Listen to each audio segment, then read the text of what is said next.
Hello दोस्तों, welcome to our channel. तो आज जो आप लोगों के लिए टारगेट है वो बहुत ज़्यादा इंपॉर्टेंट टारगेट है और उसमें भी सबसे ज़्यादा जो इंपॉर्टेंट टारगेट रहने वाला है वो रहने वाला है रीजनिंग का। मैक्सिमम टीचर्स को आपने देखा होगा कि क्या कराते हैं, मतलब कोई भी रीजनिंग का चैप्टर है या मतलब कोई भी चैप्टर उसे क्या है स्टार्ट किया और बड़े आराम से उस चीज़ को ख़त्म कर देते हैं। उसके आगे और पीछे की चीज़ें नहीं सोची जाती हैं कि वो चैप्टर है कैसा।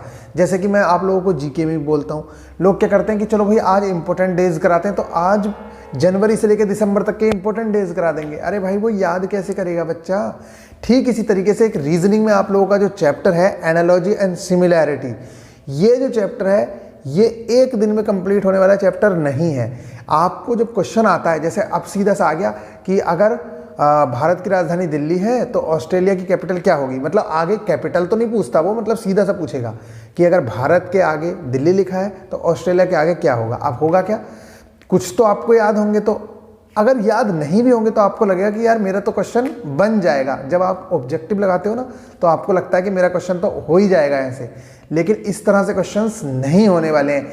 कई बार क्या होगा, आप लोगों ने देखा होगा ये क्वेश्चन देखने में तो बहुत ईजी लगते हैं लेकिन ये क्वेश्चन गलत हो जाते हैं, आपसे क्वेश्चन हो नहीं पाते। उसके पीछे ये रीज़न है कि जो इसका थ्योरी वाला पोर्शन है, थ्योरी वाला जो पोर्शन है उसमें कुछ चीज़ें याद करनी होती हैं। और इस चैप्टर को मैं इतना ज़्यादा इंपॉर्टेंट मानता हूँ, इतना इंपॉर्टेंट मानता हूँ, उसके पीछे रीज़न ये है कि अगर आप इसका थ्योरी वाला पोर्शन कवर कर लेते हो तो ना सिर्फ इसका थ्योरी वाला पोर्शन कवर होता है बल्कि आप अपनी स्टैटिक जीके को और अच्छा करते हो। इसलिए मैंने ये अभी तक चैप्टर करवाया भी नहीं था और अब अगर मैं करवा रहा हूँ तो ये चैप्टर मान के चलिए कम से कम 2 से 3 दिन लेने वाला है। और 2 से 3 दिन आप ये मत समझना कि मेरा टाइम वेस्ट जाएगा, आप ये मत समझना कि मेरा ये मतलब आपका टाइम खराब होने वाला है। नहीं, ये चैप्टर आपके 2 चीज़ों में काम आने वाला है। एक तो आपका स्टैटिक जीके का पोर्शन सुधार देगा, मतलब स्टैटिक जीके में यहाँ से बहुत सारी चीज़ें फंसने वाली हैं, क्योंकि जो एनालॉजी और सिमिलैरिटी वाला चैप्टर है ना, इस चैप्टर्स का और स्टैटिक जीके का बहुत ज़्यादा इंपॉर्टेंट रोल है। दोनों एक दूसरे से मिले हुए हैं और जिस बंदे की जीके अच्छी होती है वो इस चैप्टर को बड़े आराम से कर पाता है। लेकिन मैं कह रहा हूं कि अगर आपकी जीके अच्छी भी नहीं है उसके बावजूद भी अगर आपने कुछ इसकी थ्योरी कंप्लीट की तो आप बड़े आराम से कर पाओगे। ठीक है, अभी मैं कुछ एग्जांपल देता हूं किस तरह से क्या क्या चीज़ें करनी है। तो सबसे पहले आप क्वेश्चंस लगाने से ज़्यादा इंपॉर्टेंट इस चीज़ पे ध्यान देना कि जो आप लोगों को थ्योरी करवाई जा रही है इसकी, मतलब थ्योरी में कुछ चीज़ें जो याद करने के लिए दी जाएंगी उन चीज़ों पर आपको विशेष ध्यान देना है और उन चीज़ों को याद करना है। उसके बाद आप ऑब्जेक्टिव पे आओगे या इसके क्वेश्चंस लगाना स्टार्ट करोगे। मतलब एक निगाह तो उस पर मारनी है, और मैं निगाह मारने को ही नहीं कह रहा हूँ, कम से कम वो याद होना चाहिए। उसमें 50 से 70% अगर आपको चीज़ें याद है तो आपको इस तरह के क्वेश्चंस देखने को मिलेंगे। सबसे पहले आपको रिलेशनशिप पता होनी चाहिए। जैसे कि वो बोल रहा है कि ऑस्ट्रेलिया अगर कैनबरा से रिलेटेड है तो आप बताओ स्पेन किससे रिलेटेड है। तो इसका सीधा सा मतलब है कि आपको कुछ कैपिटल्स याद होनी चाहिए। और मैंने आप लोगों को बताया था कि कैपिटल हमें सिर्फ वो याद करनी है, वैसे मैंने याद भी करवाई है, सिर्फ वो याद करनी है जो बहुत ज़्यादा फेमस कंट्रीज़ हैं, या मैंने आप लोगों को क्या बताया था जो हमारे पड़ोसी हैं या हमारे पीएम वगैरह जहाँ जाते हैं, बस वो रीजनिंग में भी आ सकता है क्वेश्चन। तो एक तो आपको देश और राज्य की कैपिटल्स पता होनी चाहिए। इसके अलावा जैसे देश और राजधानी पता चल गई, इसी तरीके से राज्य और राजधानियाँ पता चल जानी चाहिए। उनकी करेंसी, कुछ इंपॉर्टेंट देशों की करेंसी, ऐसा नहीं सब की करेंसी, ये पता होनी चाहिए। इसके साथ साथ कुछ जो यंत्र हैं और उनके क्या है मापन, कि कौन सा यंत्र क्या चीज़ नापता है। जैसा मान लो क्वेश्चन आ गया बैरोमीटर दाब नापता है तो आप बताइए कि लंबाई को नापने के लिए क्या है, ठीक है, या स्केल क्या मापता है। इसी तरीके से सिस्मोग्राफ क्या मापता है। तो ये जो चीज़ें हैं, ऐसे ही अगर मैं बात करूँ क्वांटिटी और यूनिट्स, इससे रिलेटेड पूछा जा सकता है। जैसे अब मान लो उसने क्वेश्चन दे दिया अगर जूल कार्य से संबंधित है तो न्यूटन किससे संबंधित होगा। तो ये क्वेश्चन होंगे कब, जब आपकी थ्योरी वाला पोर्शन कवर होगा अच्छे से। तो वही मैं कह रहा हूँ कि इसकी थ्योरी करने का बहुत ज़्यादा बेनिफिट मिलने वाला है। और ये रीजनिंग में सबसे ज़्यादा इंपॉर्टेंट चैप्टर अगर मैं कहूँ तो ये इसलिए भी है क्योंकि ये 2 चैप्टर आपके कवर करवाएगा। ना सिर्फ रीजनिंग का चैप्टर कवर होगा बल्कि आप अपना स्टैटिक वाला पोर्शन भी बहुत अच्छे से कवर कर पाएंगे। इसमें देखो कितनी चीज़ें याद करने को, इतनी चीज़ें मैंने बता दी। जानवर और उनके बच्चे, जैसे घोड़ा बोलते हैं कि बछड़ा से, घोड़ा अगर घोड़े से संबंधित है तो तितली इल्ली से संबंधित है, कॉकरोच, मतलब इनके छोटे बच्चों को क्या कहते हैं, जैसे बकरी अगर मेमने से है तो ये इससे संबंधित होगी। तो ये आपको बेसिक नॉलेज होना बहुत ज़्यादा ज़रूरी है। इसके अलावा नाम और समूह पता होना चाहिए, जैसे सैनिक आर्मी से संबंधित है, मंत्री मंत्री परिषद से संबंधित है, खाना बदोश संचयकर्ता से संबंधित है। तो ये वाली चीज़ें अगर आपको पता है, जैसे पुरुष और स्त्री में पूछा जाता है कि अगर दे देगा जैसे कि साधु है उसके आगे साधु नहीं दे देगा, फिर उसके आगे आप लोगों को पता है कवि दे देगा तो उसके आगे आप लोगों से उसका स्त्रीलिंग पूछ सकता है। मतलब किसी भी तरह के क्वेश्चंस आ सकते हैं। तो वही मैं कह रहा हूँ कि आप लोगों को इसका जैसे जानवर और उनकी गतियाँ पूछ सकता है, जैसे उल्लू है क्या करता है, मंडराता है। इस तरीके से मुर्गा क्या करता है, अकड़ अकड़ चलता है। ठीक है, गधा है ट्रॉन्ट करता है। तो ये वाली चीज़ें जब आप कर लोगे, मतलब इसकी थ्योरी जब आप लोग कर लोगे तो बड़े आराम से आप आगे की चीज़ें कर पाओगे, मतलब क्वेश्चंस करने में बहुत आसानी होगी। अदरवाइज आपको देखने से तो लगेगा कि क्वेश्चन हो गया, लेकिन जब एग्जाम में आएगा आपसे क्वेश्चन होने वाला नहीं है।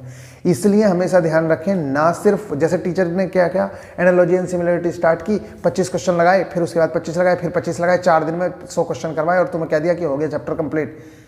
भाई जो 100 क्वेश्चन करे ना, वो सिर्फ आपको लग ही रहा है कि हो गया, लेकिन क्वेश्चंस जिस तरह के आने वाले हैं और जितने क्वेश्चंस होते हैं इसमें जो गलत होते हैं, आपके 1 से 2 क्वेश्चन 3 क्वेश्चन, वो इसीलिए गलत होते हैं क्योंकि आपने पूरी तरीके से इसकी थ्योरी नहीं पढ़ी है। तो बस पहले आपको इसकी थ्योरी पढ़नी है। इसके अलावा आप लोगों के लिए रीजनिंग में मैंने ये चीज़ें बता दी, कुछ क्वेश्चंस आप लगा के भी देख सकते हो, ऐसा नहीं है, मैं आपको कुछ क्वेश्चंस भी दूंगा, लेकिन उससे पहले आपको इसकी थ्योरी वाला पार्ट कंप्लीट करना है जो आपके स्टैटिक जीके में काम आएगा। बहुत बहुत ज़्यादा इंपॉर्टेंट चीज़ है। फिर बात करते हैं मैथ्स में। तो मैथ्स में मैं क्या बोल रहा हूँ, जो एवरेज वाला चैप्टर है उसके अब तक क्या किया था आपने, सिर्फ एग्जाम्पल किए थे। अब उसके आगे जो इंपॉर्टेंट क्वेश्चंस हैं एवरेज के, वो वाले क्वेश्चंस करेंगे, प्लस प्रीवियस ईयर अब तक जितने भी हमने चैप्टर पढ़े हैं मैथ्स में, उनमें किस तरह के क्वेश्चंस हमें देखने को मिले हैं अब तक, ये देखने को मिलेंगे, वो वाले क्वेश्चंस मैं आप लोगों को करवाऊंगा। तो उन क्वेश्चंस को जरूर से जरूर आप लोग ध्यान देना कि भैया किस तरह के क्वेश्चंस आप लोगों को देखने को मिल रहे हैं। ठीक है, उसके अलावा अगर मैं बात करूं स्टैटिक जीके में, तो स्टैटिक जीके में मैंने बहुत ज़्यादा चीज़ें नहीं डाली हुई हैं। स्टैटिक जीके में मैंने क्या डाल रखा है आपके लिए, फेमस इंटरनेशनल वुमेन्स। जैसे मैंने आपको फेमस नेशनल वुमेन्स के बारे में बता दिया था, अब यहाँ पे इंटरनेशनल वुमेन के बारे में है। और फेमस नेशनल तो इसलिए इंपॉर्टेंट है क्योंकि हमारे देश की बात होती है, और देश में अगर किसी भी महिला की नियुक्ति हो या कुछ हो, वो हमारे लिए 100% इंपॉर्टेंट है। उससे ज़्यादा हमारे लिए इंपॉर्टेंट कुछ होता भी नहीं है। तो एक तो ये हो गया। अब हमें इंटरनेशनल लेवल पे जो महिलाओं की बहुत बड़ी बड़ी नियुक्तियाँ हुई हैं उनका हमें पता होना चाहिए, इसलिए मैंने उसमें टारगेट में डाला हुआ है और आप लोगों को मिल जाएगा। बहुत बहुत ज़्यादा इंपॉर्टेंट है। इसके अलावा मई के इंपॉर्टेंट डेज करने हैं, क्योंकि मैंने पहले आप लोगों को मार्च अप्रैल करा दिया है, तो मई के इंपॉर्टेंट डेज करने हैं। ओल्ड इंपॉर्टेंट बुक्स बहुत बहुत ज़्यादा इंपॉर्टेंट चीज़ है, मैं आप लोगों को बता दूं। वैसे मैं अभी जैसे ही क्रैश कोर्स स्टार्ट करेंगे फ्री वाला, उसमें भी मैं आप लोगों को कराऊंगा और बड़े अच्छे से समझा के कराऊंगा। अभी आप फिलहाल मेरे नोट से कर सकते हैं, देख सकते हैं। जैसे कि बात क्या है, आप लोगों ने देखा होगा कि पुरानी बुक्स तो आती हैं, उसके अलावा कई बार आपने देखा होगा कि कुछ नई बुक्स के साथ साथ पुरानी बुक्स देखने को मिलती हैं बार बार। जैसे कि बाबरनामा किसने लिखी, अर्थशास्त्र किसने लिखी, चरक संहिता किसने लिखी, पद्मावत किसने लिखी। इस तरह से करीब करीब 25-30 बुक्स हैं और इन्हीं बुक्स में से लगातार क्वेश्चंस पूछे जाते हैं। मतलब अगर जीके में क्वेश्चन आता है तो मैक्सिमम चांसेस होते हैं कि इन्हीं बुक्स में से पूछा जाएगा कि गीत गोविंद के लेखक कौन है, 10 कुमार चरित्रम के कौन है, प्रेम वाटिका के कौन है, अष्टाध्यायी के कौन है। ये इंपॉर्टेंट बुक्स हैं जो आप लोगों को आनी चाहिए। ठीक है, तो बस इतनी आप लोगों को चीज़ें करनी है। इसके अलावा मैं आपको दे दूंगा, इसका टेंशन मत लेना, कंटेंट आप लोगों को मिल जाएगा, लेकिन ये आपकी जुबान पर रटी होनी चाहिए, क्योंकि यहीं से देखो ओल्ड बुक्स अगर आएगी तो वो यहाँ से आने के ज़्यादा चांसेस हैं, और नई बुक्स का तो आपको पता है जिस तरह से आती रहती हैं, बुक्स लॉन्च होती रहती हैं, वो आपको पता होनी चाहिए।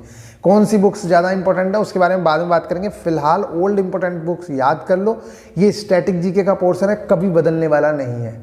न्यू बुक्स तो चेंज होती रहती हैं इंपॉर्टेंस के हिसाब से। 2018 में जो आई थी वो 2018 के लिए इंपॉर्टेंट थी, अभी जो आ रही हैं वो आपके लिए इंपॉर्टेंट होंगी। लेकिन ये जो बुक्स हैं जो आपको कराई जा रही हैं, ये ऑलवेज इंपॉर्टेंट थी, हैं और रहेंगी। ठीक है, अब इसके बाद है साइंस में चैप्टर नंबर 2 एसिड और बेस। इसके आपको क्वेश्चंस लगाने हैं थोड़े से, और वो जो आधा चैप्टर बचा है वो आपको चैप्टर कंप्लीट करना है। ठीक है, अम्ल क्षार में से जो आधा चैप्टर बचा है वो कंप्लीट करना है। इसमें सबसे ज़्यादा इंपॉर्टेंट है जो मैंने आप लोगों को पहले ही बताया था, ऑक्सीडेशन और रिडक्शन। बहुत अच्छे से आप लोगों को समझ आना चाहिए कि किस चीज़ का ऑक्सीकरण हो रहा है, किस चीज़ का अपचयन या उपचयन वाली जो चीज़ें हैं ये आप लोगों को बहुत अच्छे से पता होनी चाहिए। पीएच वैल्यूज़ अब आ जाएंगी कि पीएच वैल्यूज़ आप लोगों को याद होनी चाहिए, रटी होनी चाहिए कि किसकी पीएच वैल्यू क्या है। ठीक है, बस इतना आप लोगों को याद रखना है। प्लास्टर ऑफ पेरिस जिप्सम से किस तरह से बनता है, कितने टेम्परेचर पर बनता है, यहाँ से प्लास्टर ऑफ पेरिस का फॉर्मूला क्या है, धावन सोडे का फॉर्मूला क्या है, खाने वाले सोडे का फॉर्मूला क्या है, इस तरह की चीज़ें आप लोगों को पूछी जाने वाली हैं। तो फिलहाल बस इतना ही है और ये वाले टारगेट आप कंप्लीट करिए। मिलेंगे फिर नेक्स्ट वीडियो में, तब तक के लिए बाय, टेक केयर। लगे रहिए। आजकल फालतू मतलब जो कुछ टॉपिक्स हैं उन पे बात करने की टाइम नहीं मिल रहा है। मैं आप लोगों से बात करूंगा, सोच रहा हूं कि एसएससी जीडी वगैरह पे भी कुछ बात करनी थी। इसके अलावा आप लोगों को किस तरह से लेक्चर्स मिलने हैं उसके बारे में भी बात करूंगा।